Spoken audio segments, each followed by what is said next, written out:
This is Tim here from Your Six Studios. Today in this video I'm going to show you how to hard reset your Samsung phone if you forgot the password and the screen is locked. So the most important thing to this step is you need a USB cable connected to your PC, your laptop, and you have to connect it to the bottom of your phone.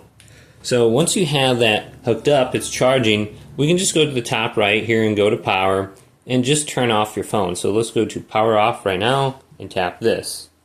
Now, when your phone is turned off and it's charging, what we want to do is go to the power button and the volume up button. So let's do that now. So let's just hold these down like this.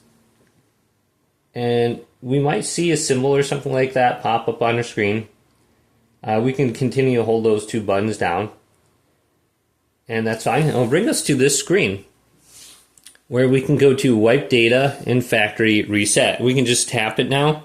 I think this will give me one more confirmation before I do it, but yeah, here it is, wipe data and factory reset. So if I were to press this, it's going to delete everything off my phone, and it'll also remove that lock screen, and then we can just log back in with our Google account and our Samsung account, and hopefully we don't lose too much stuff if we have everything backed up.